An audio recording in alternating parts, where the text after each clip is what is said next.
muraho cyane neza mwese.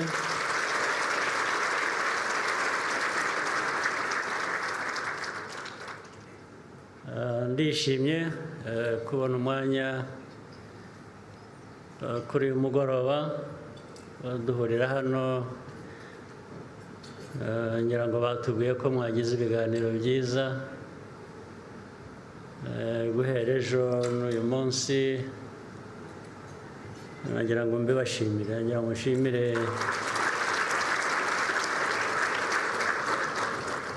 Unity Club, mwese abayigize n'abayishyigikiye, ariko cyane cyane bishingiye ku gitekerezo cyayo, igitekerezo cyubaka.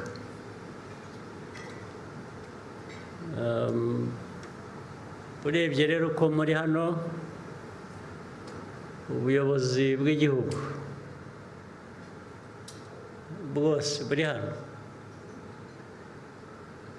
niba ko turi aha harimo ukora imirimo ye isanzwe, yageraho akumva ko hari abandi batari muri twe bashobora kutugoboka mu byo dushinzwe, ibyo dukwiriye kuba dukora,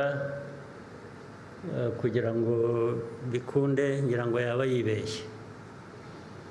Ubwo rero ndumva ko twese turi hano, niyo mpamvu nibwira ko ari byiza kubona umwanya kuganira nawe. Nta disikuru ndi busome, kuko ngiye gusoma disikuru naba mbabeshya kandi nanjye naba nibeshye.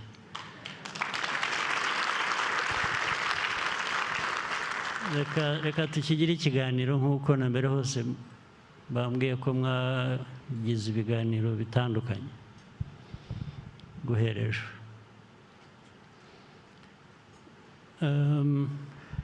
Muze rero ndaza kuvuga ku Rwanda kuko ni cyo cya mbere dushinzwe, nicyo kitureba, turi Abanyarwanda, ni igihugu cyacu, niho duhera.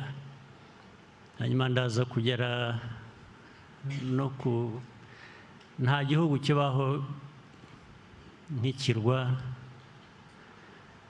cyonyine, igihugu kibaho kikabana n'ibindi, nabyo ndaza kubigeraho mpereye ku ntara yacu ya Afurika, ariko ndahera ku Rwanda. nka bya bindi jya kurisha nyine ihera ku rugo, ndahera ku rugo. Ngira ngo muzi hari ikintu bavuga,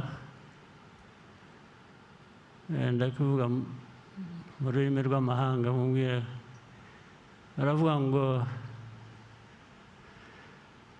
it's not the dog in the fight, it's the fight in the dog. Turi abantu tuvuga ko hari ibyo duhagarariye igihugu cyacu. Ubwo ushatse ntabwo ari ukubatuka kuko nanjye ndimo, ubwo ushatse wavuga ngo we are the dog. Ariko what is the fight in the dog? Iki turimo ni iki gituma duhangana n'ibibazo bya buri munsi kugira ngo igihugu cyacu gitere imbere? Kuko ntabwo twaberaho ubusa, turi abayobozi. Nabivuze ko hano hari abayobozi, twese turi hano b'iki gihugu, turi abayobozi ngo tugire dute cyangwa tugira dute. Ariko nagira ngo nibutse ko ibi byose mvuga ndabihera ku byangombwa bya ndi umunyarwanda, igitekerezo ngenga, cyo kubaho kwacu. Mushaka kubaho? Mushaka kubaho mute? Ari ukubaho mwarihebye, muri aho muzi ko hari abandi bazabagoboka, ndetse mukaba muzarebe iteka niyo tuvuga buri muntu gukora ikintu akavuga ngo ngiye kugerageza. Kugerageza ni nk'aho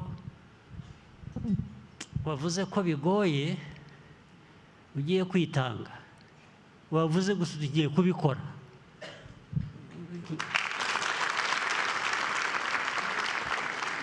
Ibyo kugerageza abenda bikaba byaza nyuma, ibintu byagoranye, ariko ntabwo wahera ugerageza, ntabwo watangira ugerageza, utangira ukora, noneho ibintu byakomera ukagerageza gushakisha uburyo ubwo ari bwo bwose bundi.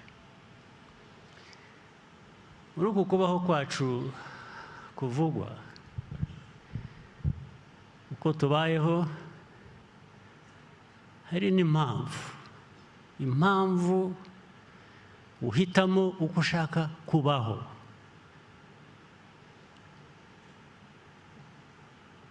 Ntabwo impamvu yawe yaba gukesha kubaho kwawe ubuzima cyangwa imibereho y'abandi, ngo buhoro bateze amaso ko aribo bagomba kukubeshaho.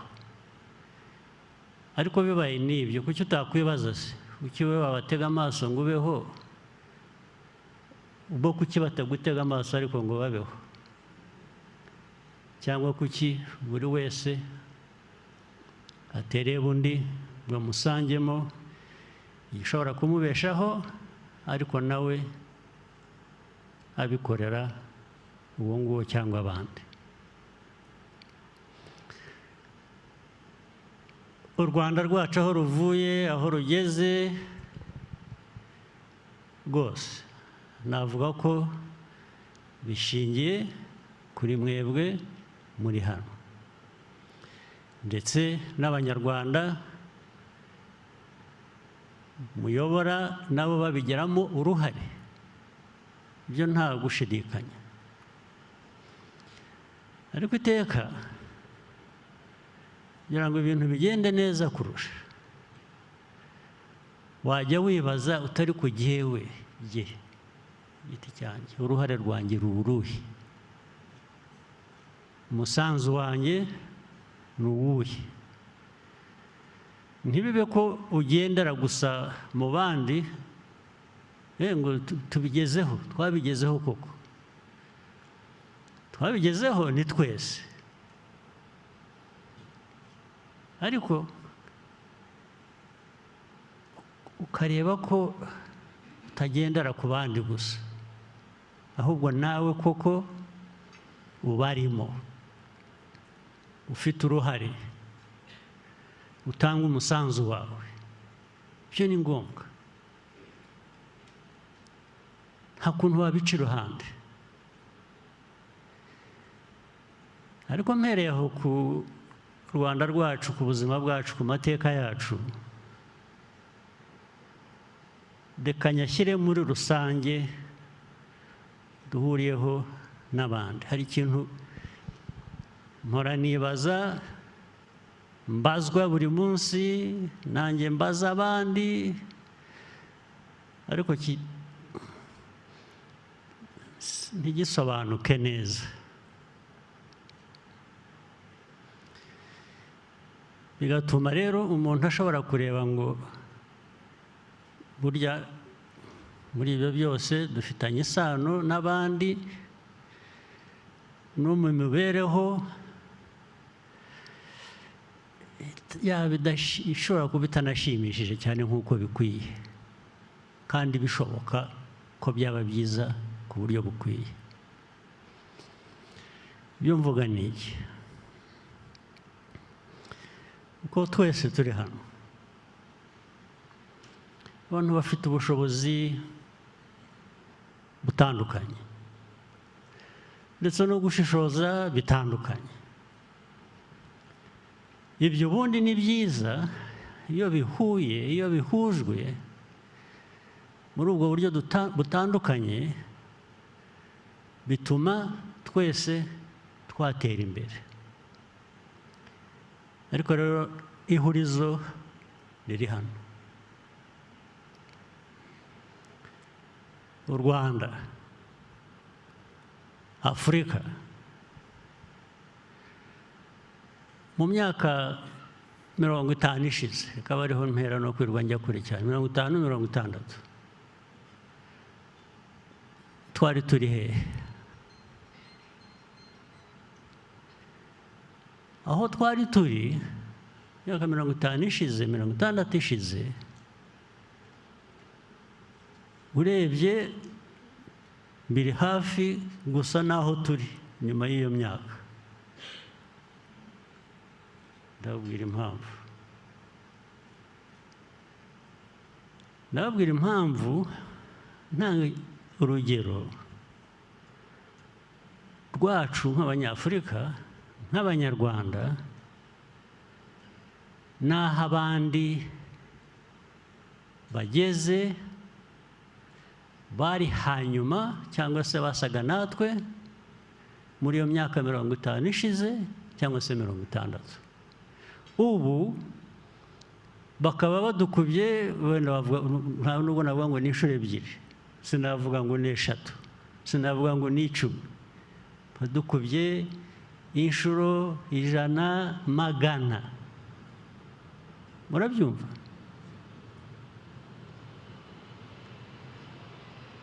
Ikibazo rero, ikibazo cyacu kibikiye. Ikibazo cyacu kibikiye cyatuma abo twari kumwe,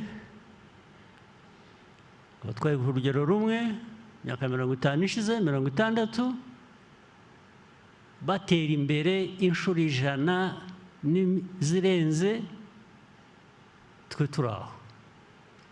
Kandi ndetse wareba hirya no hino ugasanga ntabwo turaho gusa, ahubwo abantu baranezerewe rwose, baratekanye, ndetse wanavuga ibintu bimureba by'inenge mukaba mwabipfa, mukaba mwarwana. Kuvuga ngo niho bamwe batangira ngo racist, ngo abane racist. Racist akubwira ati ariko wowe wasigaye, wowe wadindijwe n'iki ko twari kumwe, ko genda aha wowe wumva ufite aho impamvu yatuma urakara ngo bakuvuze. Ikibazo muri twe tugomba kugishakira umuti byanze bikunze, cyangwa se bikajya ku mugaragaro, bikemezwa ko hari umuvumo turimo, ndetse uko tubaye ariko dushaka kuba, ntitujyaho ngo duhimbe, ngo tubeshye. Kuko abantu bose bajyaho bakavuga ko bashaka gutera imbere, bashaka kuba neza, bashaka kugira. Niba ari byo, bikorere, kandi birashoboka, twabigeraho. Ariko umuntu navuga cyangwa nabaza impamvu nyuma y'imyaka 50, 60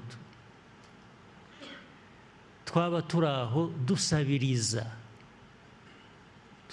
baduhagaze hejuru, nimumbwire mu bice by'isi byose muzi, benshi hano ufite byinshi muzi, muzi amateka, muzi science, muzi ibintu byose, murabizi. Nimumwe urugero rw'igihugu cyakijijwe, abantu bakijijwe na NGOs. Mumwe urugero mumbwire muti wibagiwe, ugomba kuba wibagiwe, hari kanaka, hari ahangaha. cyangwa se mumbwire ngo hari uwakijijwe no gusabiriza kandi ukabona gusabiriza usabiriza ntabwo bimuteye isoni, ahubwo ari entitled. Twe dusabiriza nk'abantu who are entitled, kuvuga ngo gusabiriza n'usaba ndetse ukamureba igitsuri nkaho hari icyo agomba kukwishyura cyangwa hari impamvu agomba kuguha ibyo aguha. Ibyo abayobozi twicaye hano tubyumva dute, tubisobanura dute? Ikibazo ni iki? Icyo kibazo tutagisobanukiwe cyangwa tutahora dushakira umuti, tugitekereza, tukiganira, n'ibi bindi byose tuvuga cyangwa dukora cyangwa tuganira biba amagambo gusa, cyangwa se bikuvana aha bikakugeza aha wagombaga kuba ugeze hariya. Ariko kubera ko ubusa ntacyo bugutwaye, uzahora aho ngaho byanze bikunze.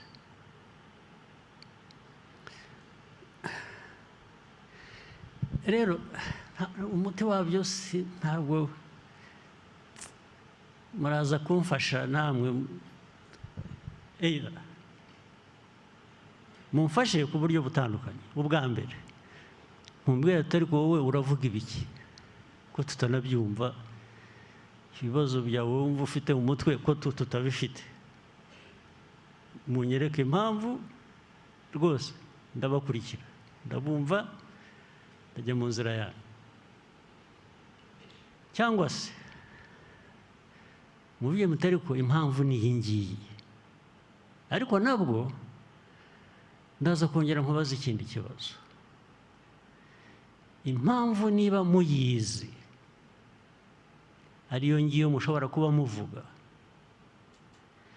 yaba impamvu imyaka 50, imyaka 60 gute?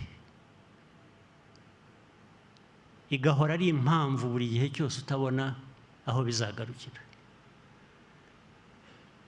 Yashoboka gute? Nitutabisubiza ibi byose n'ibindi byose dusanzwe ni uguhura, ni ukuganira, ni ukwishima, ni ukurakara, ni ukubabara, gusa tugahora turi muri ibyo. Ntidupfuye, ntidukize,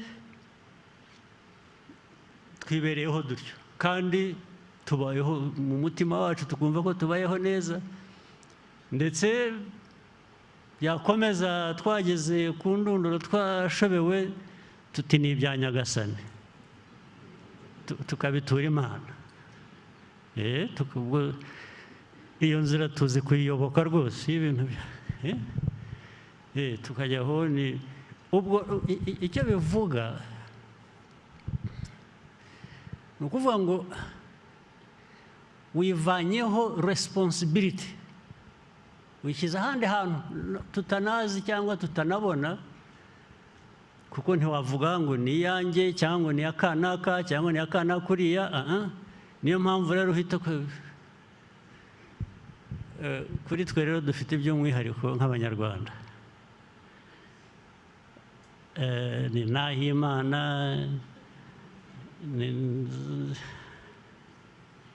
bande ni Imana parapara gusa nzabona Imana, nzahima, mbituye Imana, bigakomeza mu mazina y'Ikinyarwanda. Kuri buri 17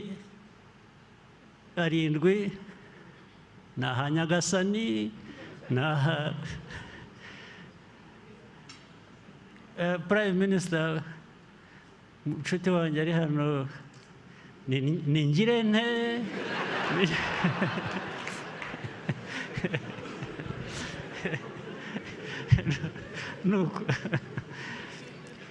Ibyo hari ubwo bibwira ngo byabaye kera, cyagihe abantu batarajijuka neza. Ariko n'ubu umwana wawe aravuka ukamwita nzagirane, nzakugirane, cyangwa nkuragije Imana, cyangwa burya ibyo byerekana mentality. Yes, wowe ni nkaho wivanyeho responsibility, wayigize iy'Imana. Ariko Imana yo, Imana turayigondoza. Imana yaraturemye, iduha ubwenge, iduha igihugu, ndetse twashaka tukagisenya, ariko warangiza ugasaba ko yongera ikaguha kongera kucyubaka. Yaraguhaye, wakoze ibyo ngibyo nk'uko rwose mumbwire iki turimo ni iki. Muze kumbabarira, nze kubaza abantu bamwe mumfashe, kuko abantu bamwe muzobereye mu bintu byinshi hano.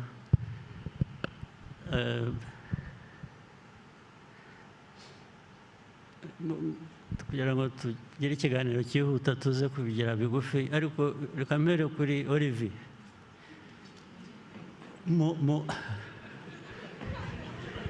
Ibyo nabyihoreye.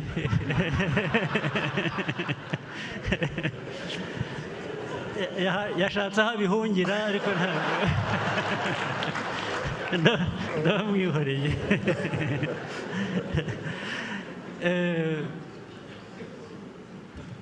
Ahantu ujya hose, ibihugu byose ugiyemo, abantu uhuye nabo, musanga ikibazo cyacu.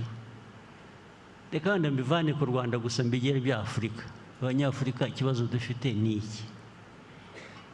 Ni kamere, niko twaremwe, ni iki ikibazo? Impamvu abantu twari kumwe mu myaka 50 ishize ku rwego rumwe, 60, bo bagiye, twe tugasigara muri niki? Magambo make umbwira gusa, niba utanumva bigutwariye umwanya kubitekereza, nta kibazo, nta mwenda, uzaba ubimbwira, uzanyohereze message ubwire. Turasaze. Murakoze, Your Excellency.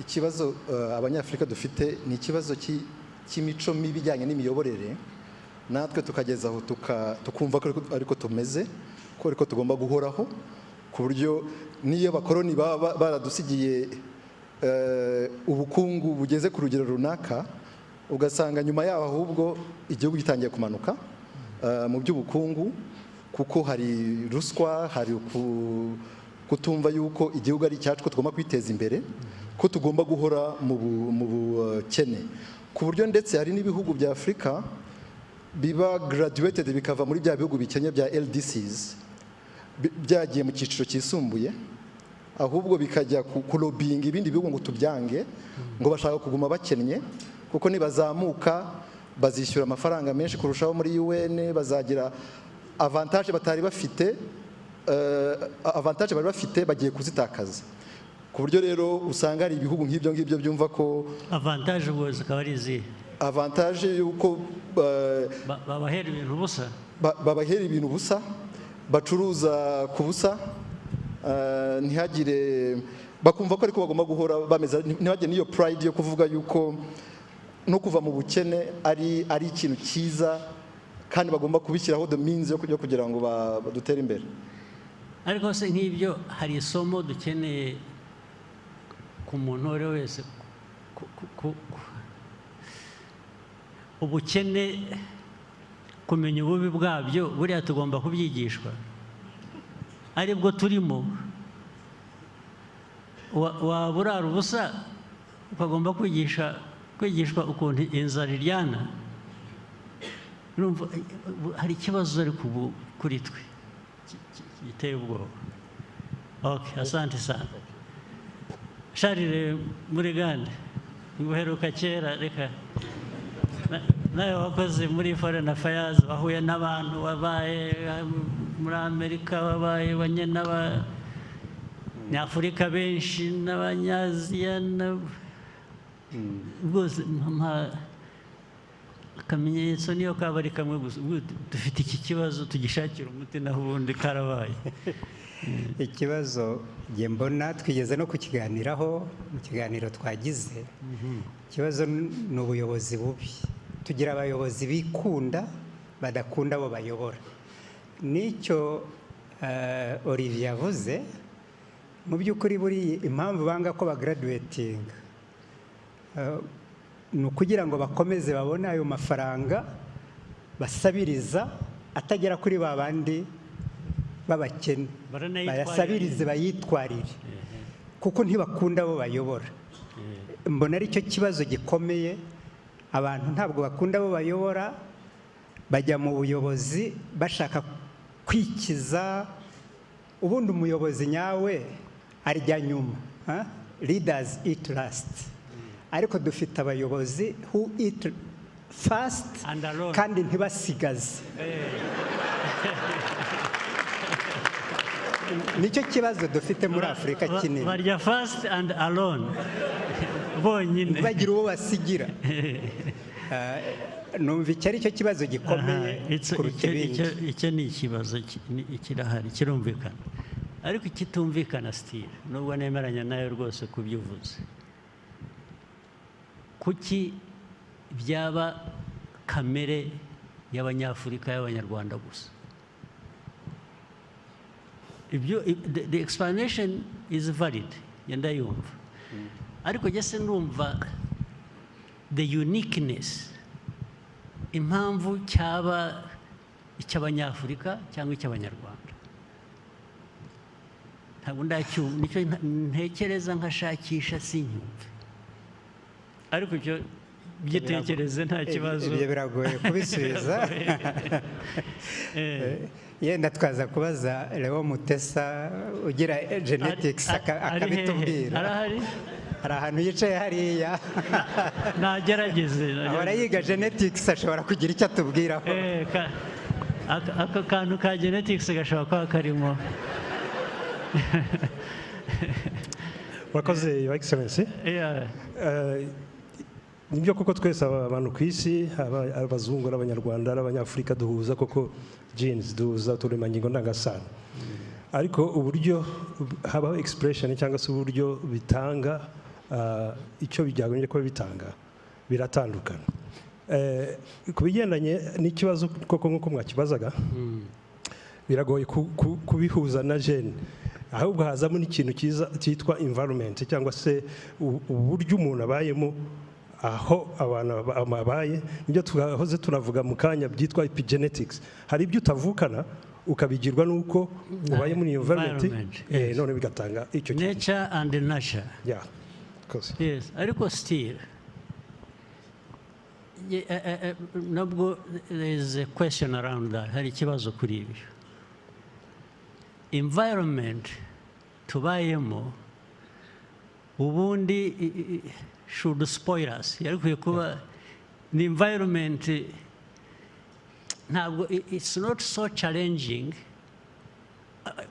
you can see it the other whichever way mvuge nk'u Rwanda amateka tunyuzemo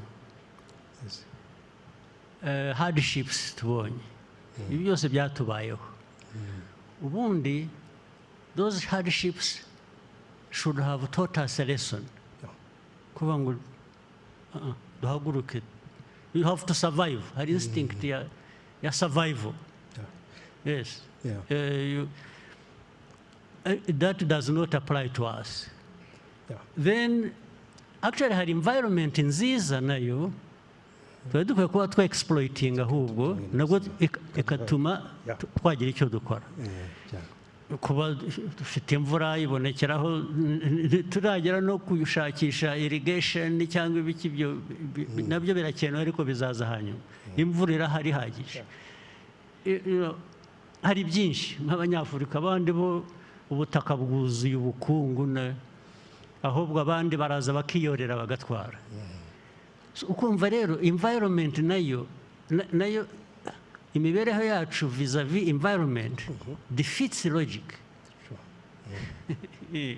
Niho ikibazo kibera ingutu. Now, whichever way you look at it, niba ari environment uburyo zitandukanye zishaping abantu, actually environments dufite zitandukanye zikwiye kuba zidushapinga one way or the other. In fact, nitwe dufite choices nyinshi zo guhitamo, ibintu byo guhitamo byinshi kurusha n'abandi, ariko nabyo turanga tukabinanira. Ni ikibazo ibya genes tubishyira iruhande iby'iki, ariko harimo ka doze kabyo nako. I don't want to rule it out. That's a discussion for another time. Ndacyashakisha imyumvire ni iyihe. Hari abanyamadini bari hano badufasha, abapasitori hano cyangwa abapadiri cyangwa dufashe tuvungurireho n'agake nibura waba ufite. Ikibazo cyacu kibaye cy'amasengesho gusa. Twisengere tutegereze icyo Imana izaduha, nuko murakoze nyakubahwa Perezida wa Repubulika. Gusenga ni byiza ariko bijyana no gukora.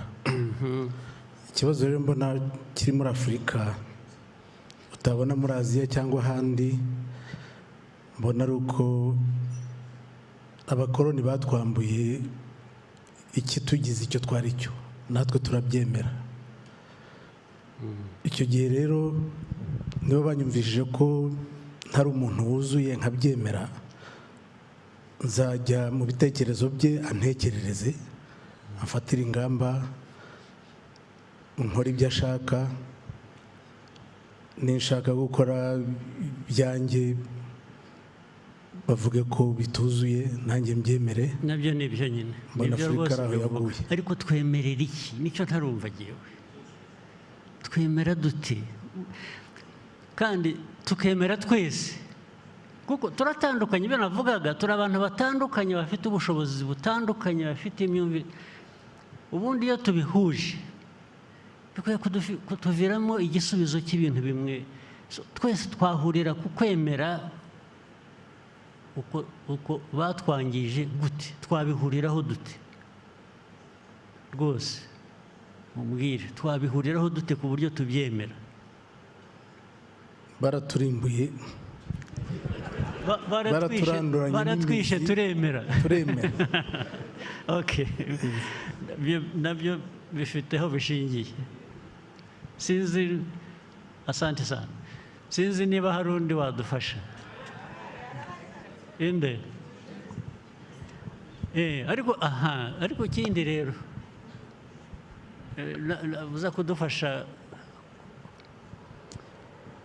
navuze ukuntu dutandukanye, niba ari n'amadini dufite atandukanye, niba ari uburezi, education bitandukanye, kandi birimo ibintu bundi bizima. Ariko hari n'ikindi ntakwiye kwibagirwa, hanyuma nkaguha ijambo.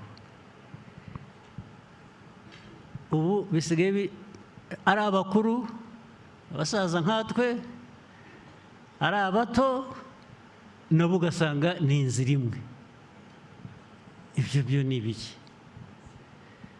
Ubundi twahoze tugira ngo urubyiruko ruje urwo rurabitunganya, barangiza ubu noneho hagiyemo n'ibindi ntumenye rwose noneho n'icyo ari cyo. Dufashe. Murakoze nyakubahwa Perezida.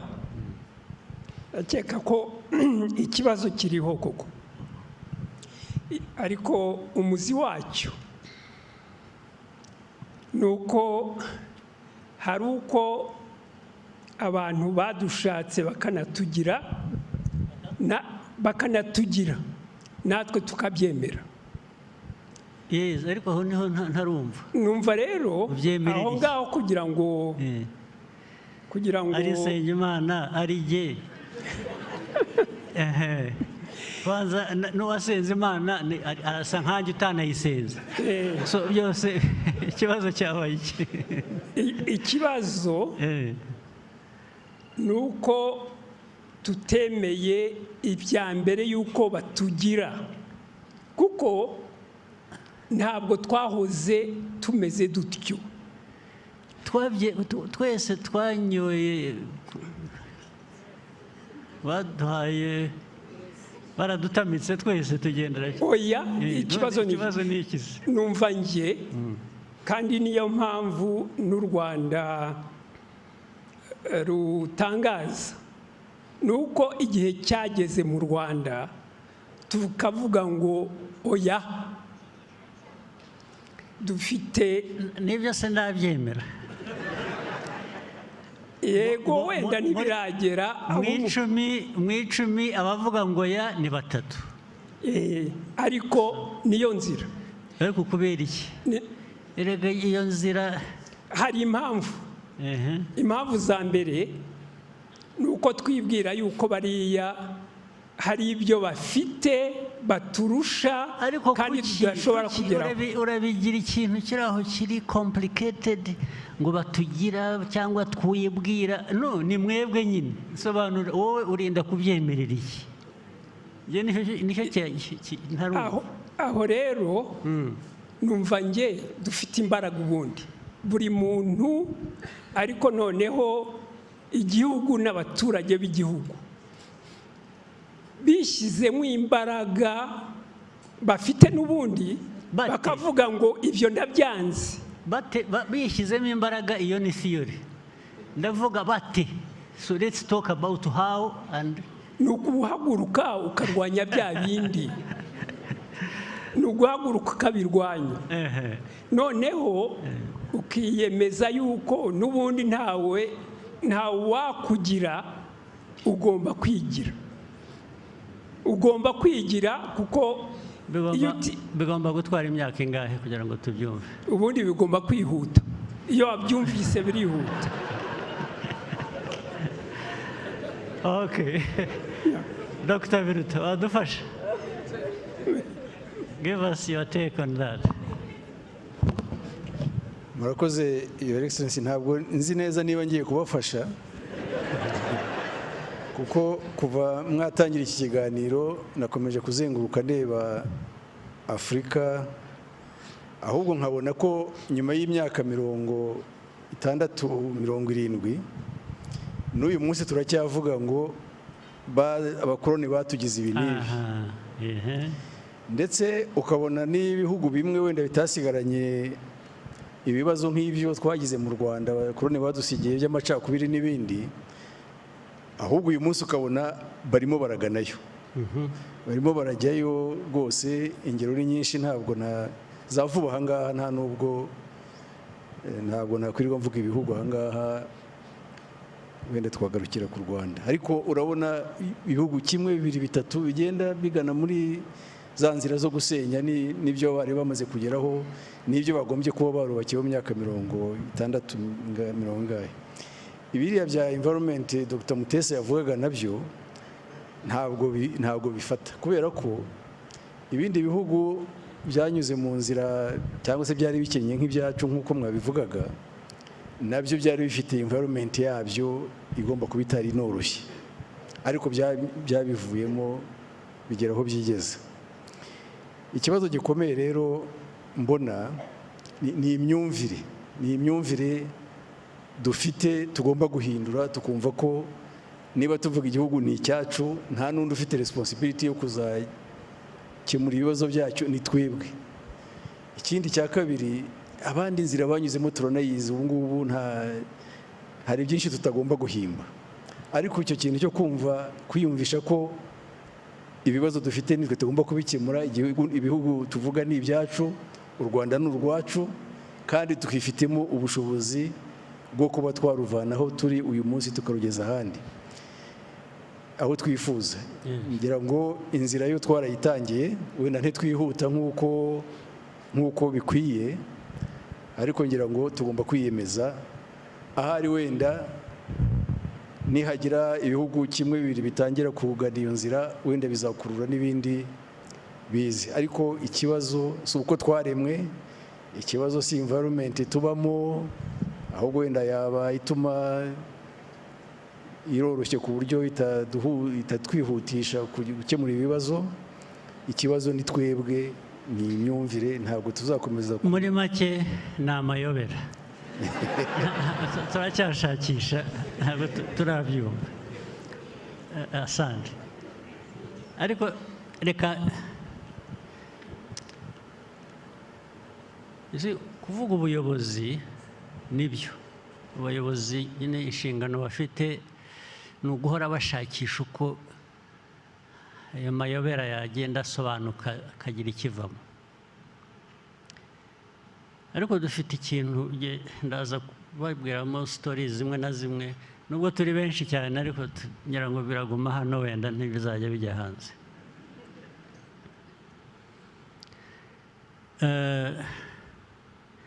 Tuvuge nk'aho u Rwanda, ndatanga urugero rw'igihugu cyacu, aho tuvuye muri iyi myaka 31 ishize, aho twagiye tubaho n'ibintu byinshi.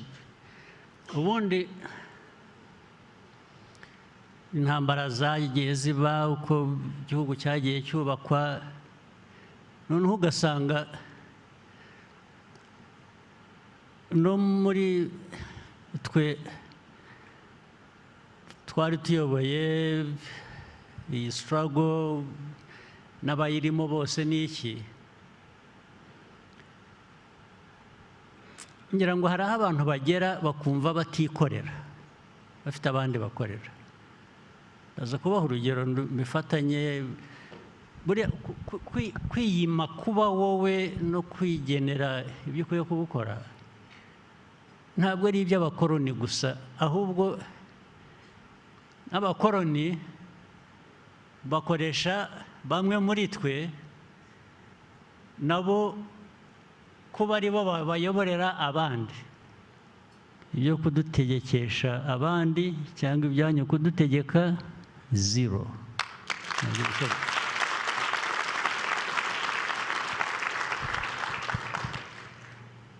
Now, ibyo rero ntabwo ari ibintu ukora umunsi umwe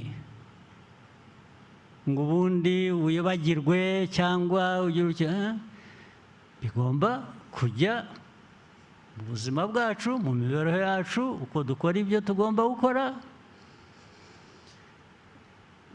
Ntabwo ari ibyo kwibagirwa, ntabwo bavuga ngo nari nibagiwe. Naho iyo utagiriye umuntu nabi, iyo nta kosa wakoze, iyo nta icyo ugomba wowe kwishinja, ugomba kuyoboka undi muntu cyangwa gutegekwa n'undi muntu, kibiki. Iyo udafite rero uwo mutima wibaza,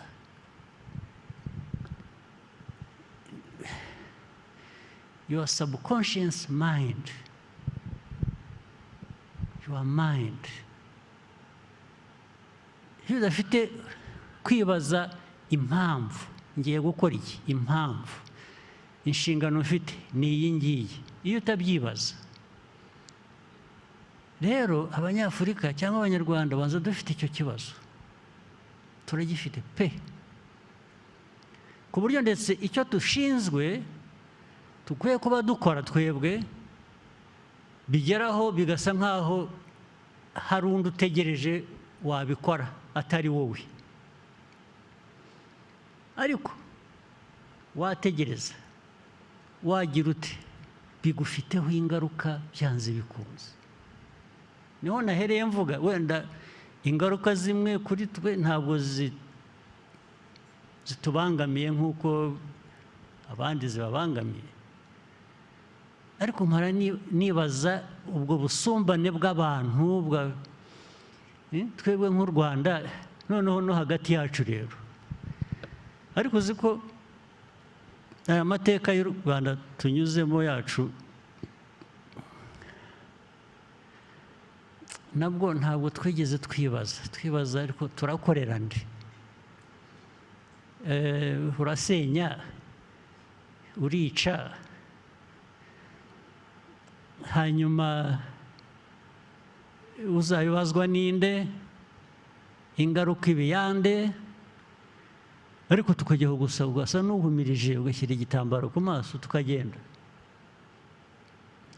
nabo hari imvugo kera nk'imyaka 40 ngira ngo ishize hari documentary narebaga ngo nasomye handitse bavuga ngo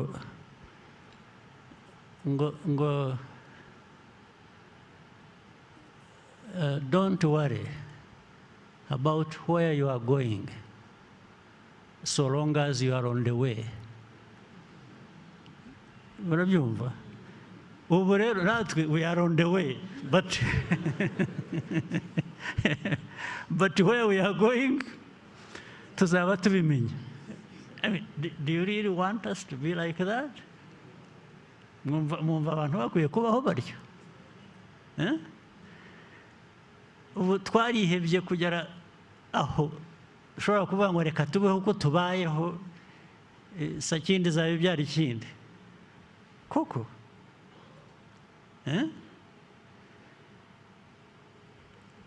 niyo mpamvu nk'abayobozi cyangwa iyo bitarimo ugasanga society igiye mu tuntu turi trivial utuntu ninde uriya ninde yavuze iki yamvuze iki bikajya muri ibyo bikajya no mu system bikajya no mu miyoborere bikajya aho kujya ku substance ishikaba yamvuze yanyifurije nabi yagize atya ibintu byose tukabisoma. Reka ndangirize ku kintu kimwe numvaga nacyo ngomba kubabwira cyari kingambangamiye gato ariko cyerekana ukuntu pettiness kugira mu mutwe hatekereza hayoborwa n'utuntu dutoya gusa birandeba personally ariko ngiye naramenyereye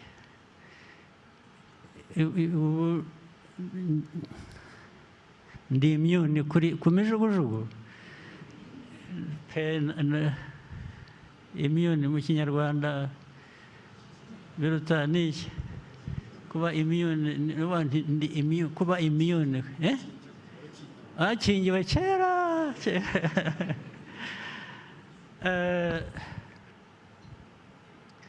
ejo bundi nabonye ibintu bya za social media n'iki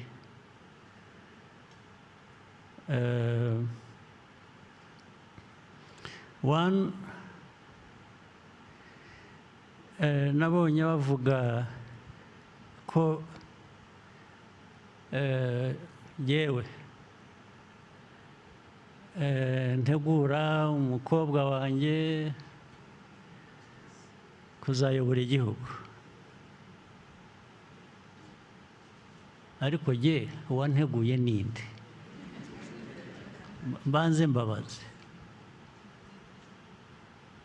rero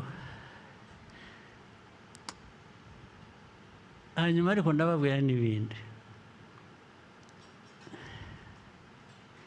yewe wanteguye ninde ntabwo nateguwe na data ntabwo nateguwe na ni mwebwe kwanza mpora nababwira mwagezaho mukansezerera ngewe ko nanjye ariko singiye kuvuga ngo nanjye nkaba nkamwe oya ntabwo nzaba nkamwe ndabyanze rwose ibyo ngibyo ntabwo nzaba nkamwe nzabaho uko ndiho uko nshaka ni kuba kubi kube kubi ni kuba kwiza, ubwo nibiba bibi nzabyishyura, niba byiza nzabyishyura. So ibyo ariko nabitwaye layitiri, ariko kubera ko bindeba ndavuga nti reka nzabikoreho komenti gusa mu bantu mbe mbirangije. Ariko ikindi hari igihe ari umuryango wanjye, ari abana banjye, ni abanyarwanda nk'abandi,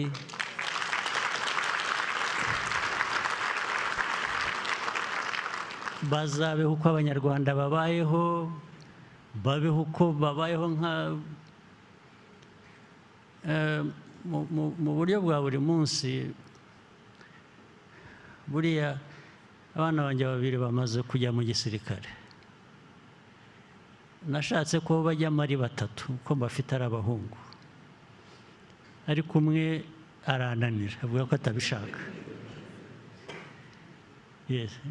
Bombi narabegereye ndabinginga, nabwo ariko mwebwe shaho.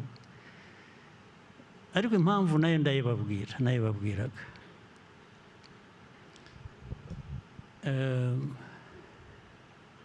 Mbaganirira amateka y'ibintu twanyuzemo n'abandi bose bakiri batoya n'iki gihugu cyacu. Ntabwo ariko mwebwe uruhare rwanyu ruzaba uruhe? Maze nkahora nibuka, hari amateka nibuka y'umubyeyi umwe wazanyakivara ahantu muri Ankore abanyarwanda babaga. Umusaza yohereje abana be 4 baza ku rugamba, bose bagwa ku rugamba. Hanyuma baje kumubikira abana be, ahamagara uwa 5 wari usigaye. Yari yashoye inka, yagiye, agarutse aramuhamagara ati sha, ati bakuru bawe bakubwiye ko baguye ku rugamba. Umwana yari atarabimenya. Undi aramubwira ati rero kuva iyi saha fata inzira ugenda usanga abandi aho bakuru bawe baguye. Iyo story ndayibuka, iteka iza mu mutwe. Ubwo rero nabwiraga aba bana banjye, ndababwira ariko mwebwe aya mateka yose mpora mbabwira n'iki, bamwe narababwiraga bakiri batoya, umwe aza kumbwira ngo daddy, ngo ariko ngo those are horror stories. Niho kuvuga ngo ibyo bintu biteye ubwoba. So ariko uko bagenda bakura nkakomeza mbaha dozi.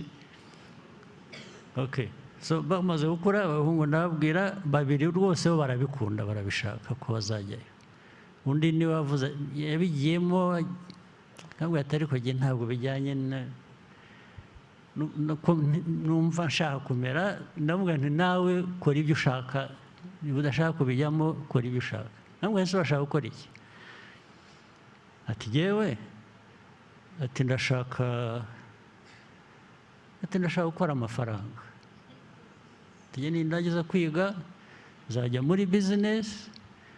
Arangije aranyurira, ngo mwebwe ngo n'abo basore bandi barumuna be, ati kubera ko icyo gihe muzaba muri mu bindi, ati nzabatunga. Ati ndashaka kuzabatunga, ati reka njye muri ibyo, mwe mujye mu byo mushaka namwe. Ati tuzabura. So 2 bajya mu gisirikare, ndetse nabanje kubabuza, ndababwira ngo babanze bige, bari barangije degree ya mbere, babwira ngo bakore masters, hanyuma muzabone. Baravuga ngo ya mureka babanze bajye bakiri bato, twabwiwe ko mu gisirikare habamo no kwiga bati dushobora gukorera izo masters mu gisirikare, ndabemerera. Kandi numvise wakurikira inzira nanyuzemo n'ubwo irimo ibibazo byinshi ntacyo byaba bitwaye. So ariko rero icyo mvuga ni ukuvuga ngo nababwiraga ariko abana b'abandi twose twakuranye twarwanye ku rugamba n'iki, namwe so kuvuga ngo umwana w'umunyarwanda uwo ari we wese harimo n'abanjye akwiye kuba icyo ashaka kuba, agakora icyo ashaka kuba. Icyo mvuga rero ni uko uwo mukobwa ngo uzagira perezida, ntabwo nagira umuntu perezida, ntibibaho, ntabwo byakunda, wenda nawe ntanabishaka. Ibyo ubwo ni politiki iri aho ikwiye kujya muri puberi gusa, nta handi yajya. So nagira ngo ngende soza mbabwira ko dukwiye kuba dufite politiki ifite purpose, ifite vision, ifite commitment, ariko n'abantu batubonamo, natwe tubonanamo, nka kureba nkabonamo, ukandeba ukayimbonamo, bikareka byo kuba kubeshyana ntaho bigera. Intambara zindi za buri munsi ndizera ko Nduhungirehe yaba yazibabwiye ibya Kongo hakurya aha n'iby'iki, ntabwo wabibanyuriyemo. Hari icyo utavuze nababwira, hari icyo wumva wasize inyuma nabanyuriramo.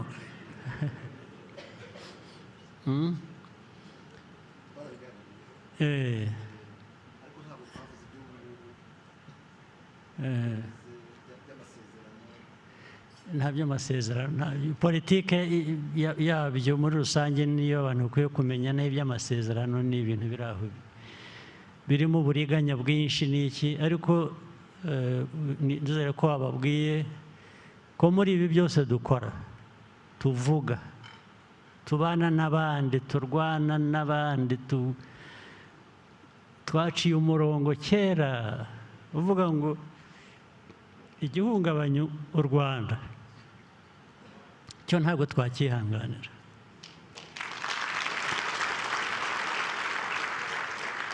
U Rwanda, ubuzima bwacu ko dushaka kubaho, is something we shall live for or die for.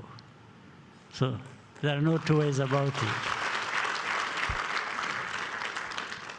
Ibindi reka nzabivuga ubundi, muzongere mugire indi nama vuba bidatinze cyane. Murakoze cyane rero, muramuke.